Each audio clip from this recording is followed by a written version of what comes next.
Soul and Its Mechanism. The Problem of Psychology. Chapter 1. Introduction. 3 desires prompt the writing of this book.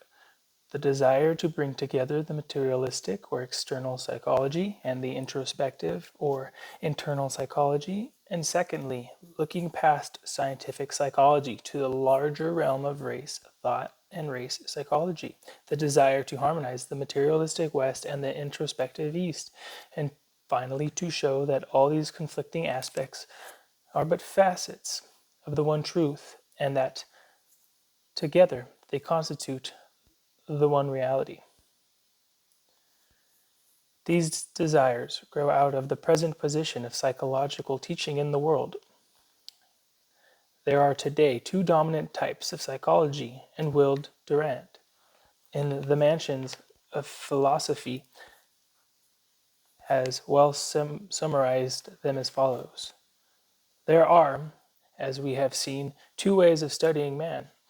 One begins outside with the environment and considers man as a mechanism of adjustment. It reduces thought to things and mind to matter, and issues to the disguised materialism of Spencer and the behaviorism of Watson.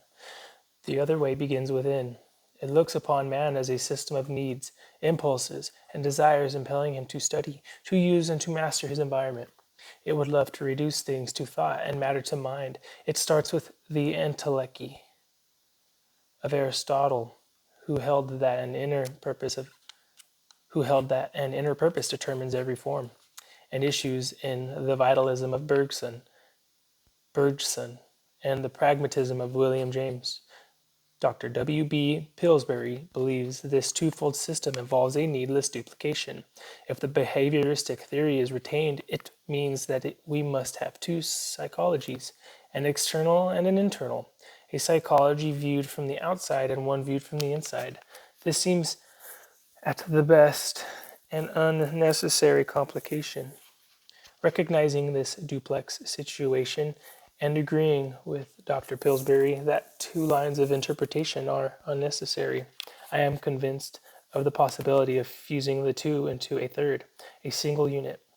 I seek therefore to present an hypothesis to prove the correctness of the mechanistic school and the equally correct position of the school of introspectionists, and I seek also to show that both schools are necessary to account for all the facts and that each is really complementary to the other.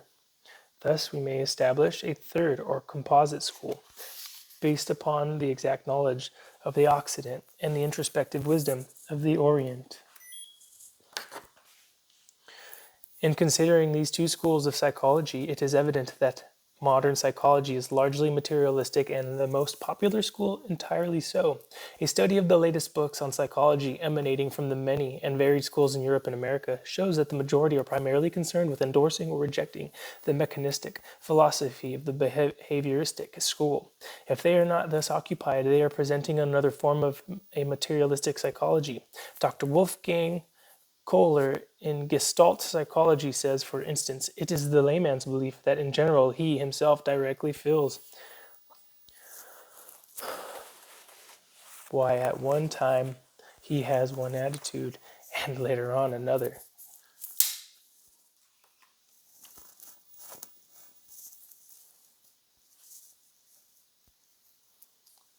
Also, that for the most part he knows and understands directly why he is inclined to do one thing in a certain particular situation and why a definitely different thing under subsequent different conditions. In his view, then, he has experienced directly and truly much of that dynamical context, the development of which constitutes mental life. Opposed to this belief and altogether foreign to it, we have the view of most learned psychologists at the present time. From their viewpoint, one is inclined to do one thing now and then another, because in the first instance, certain nerve paths are most available, and in the second instance, certain other paths are most open. Fortunate those people in whom the most permeable nerve paths in practice are usually the right and appropriate ones.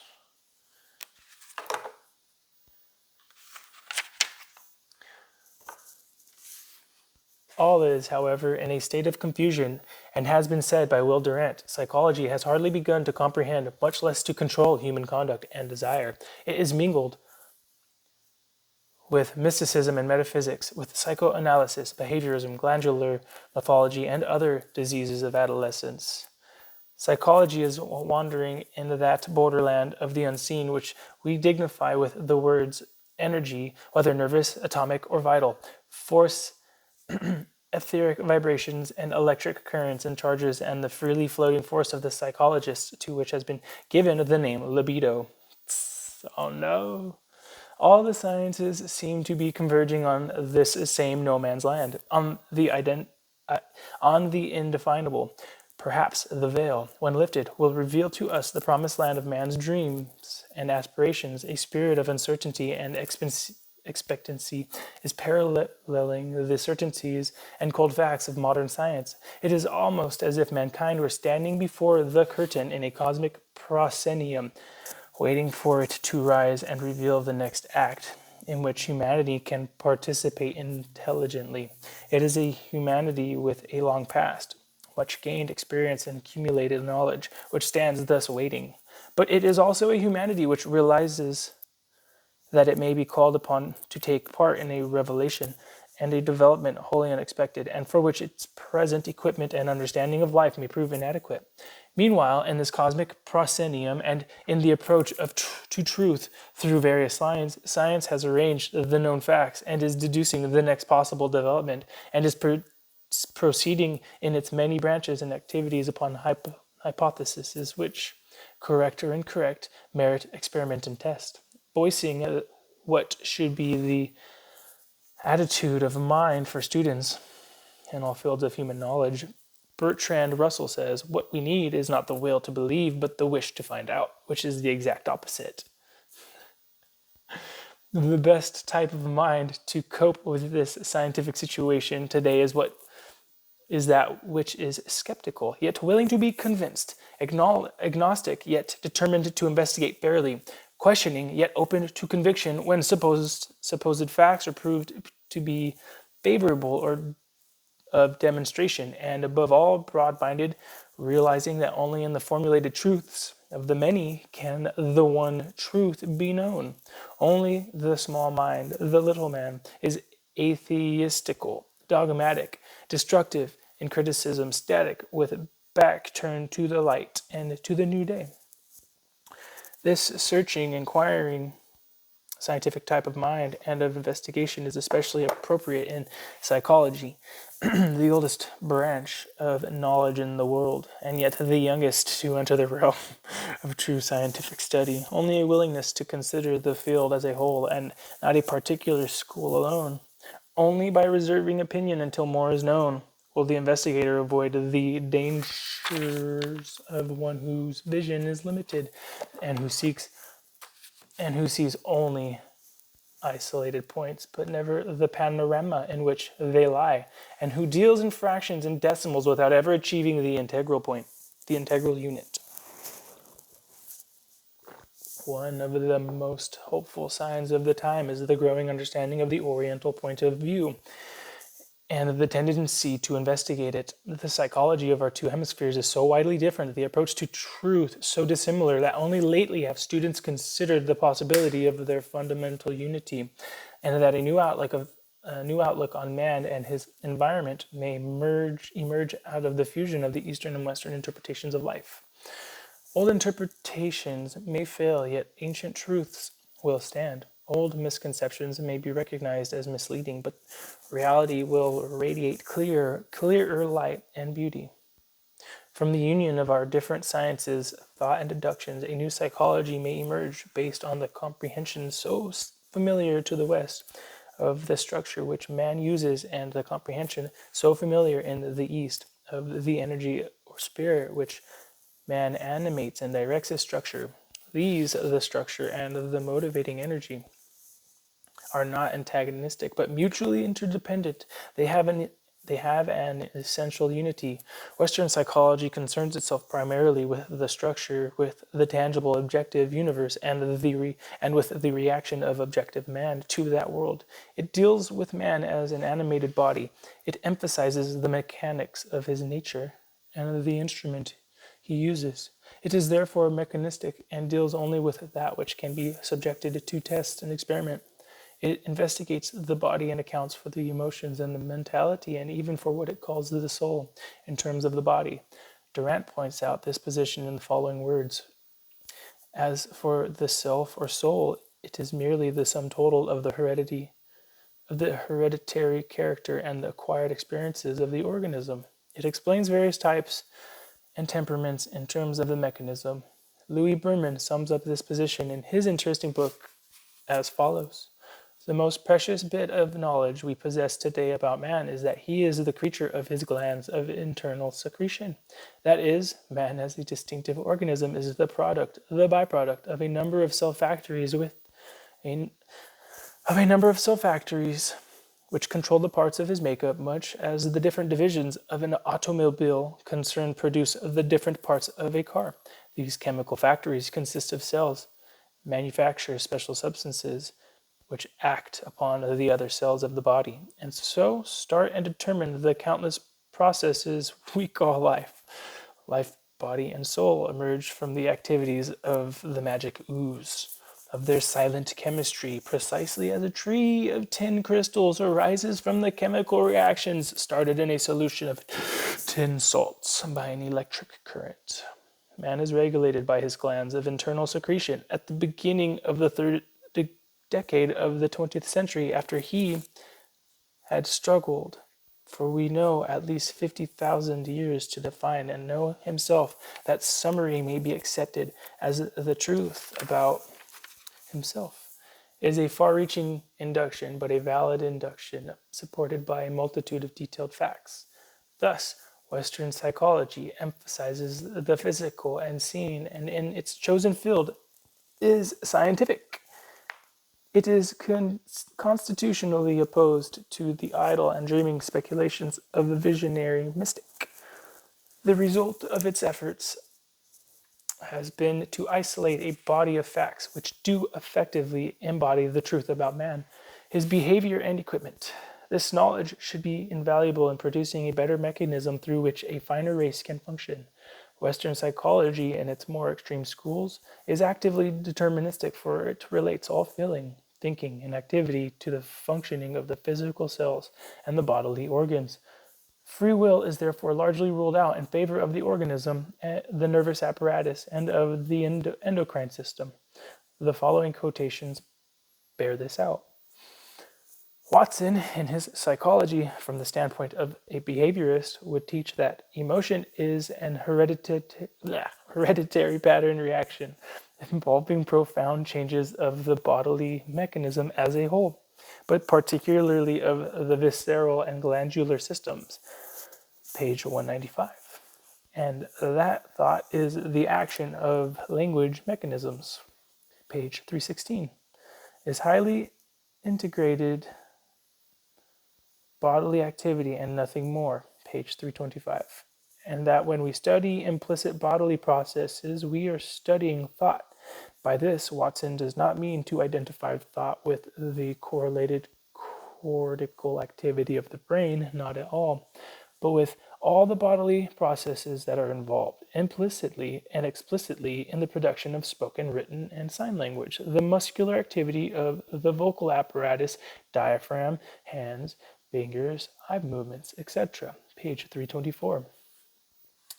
This psychology studies the world with man left in it, i.e., it studies experience as dependent upon the nervous system, whereas physics studies experience as though existing independently of the nervous system. Psychology should, therefore, be classified with the general sciences as a discipline laying bare the general traits of mind, where mind is defined as the sum total of human experience, considered as dependent upon a nervous system. Psychology studies the total environment viewed as existing only at the moment when it affects the human nervous system. whereas physics studies the total environment viewed as existing beyond the moment when it affects the human nervous system.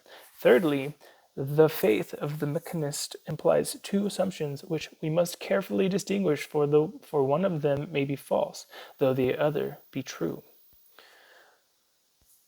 These two assumptions are: one, that all processes in the world are fundamentally of one kind only; two, that all these processes are of the kind commonly assumed by the physical sciences in their interpretations of inorganic nature, namely mechanistic or strictly determined, and therefore strictly predictable events.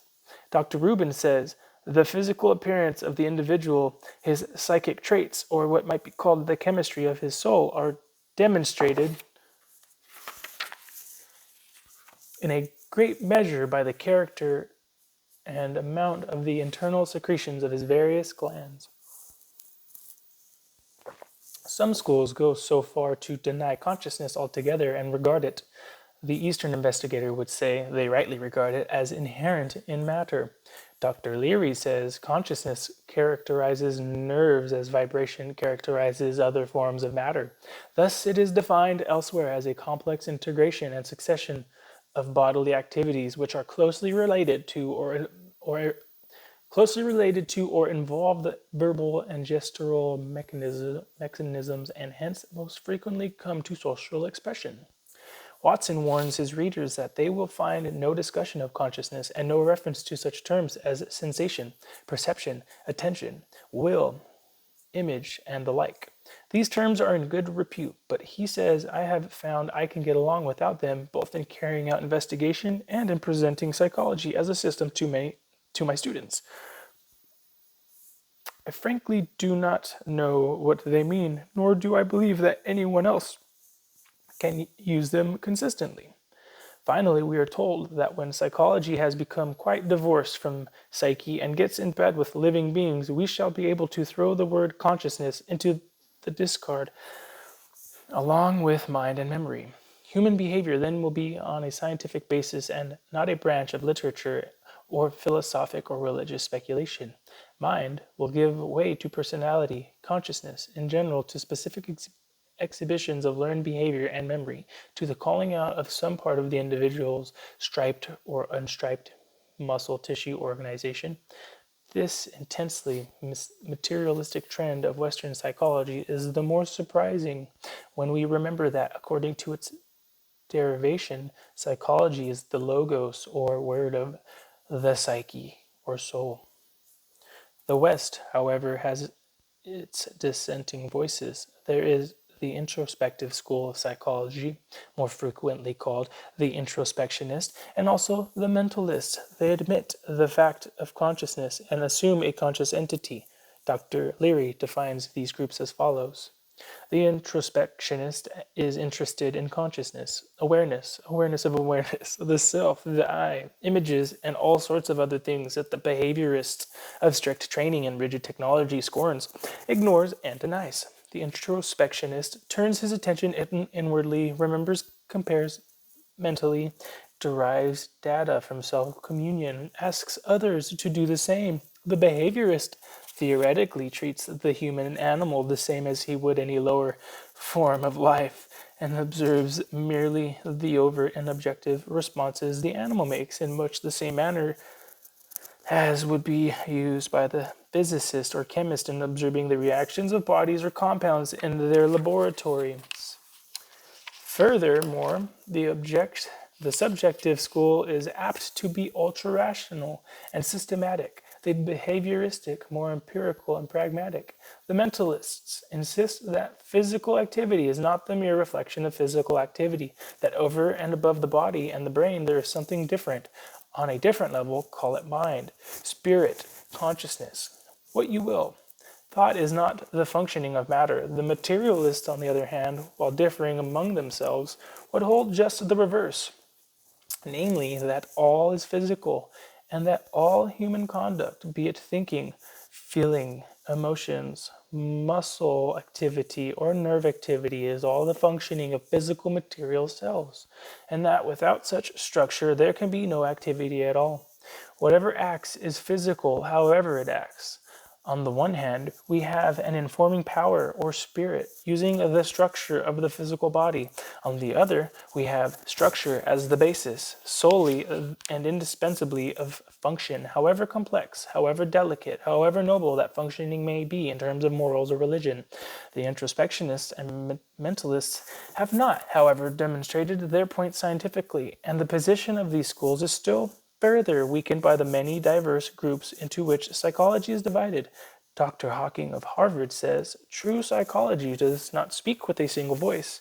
There is dynamic psychology and purposive psychology, Gestalt psychology, and reaction psychology, Freudian psychology, structural psychology, behavioristic psychology, and various other schools. They produce different portraits of the self, but the composite of them has a distinctly physiological cast, and we may take behaviorism as the pure instance because it is the extreme instance of this character. A broad and general division is outlined.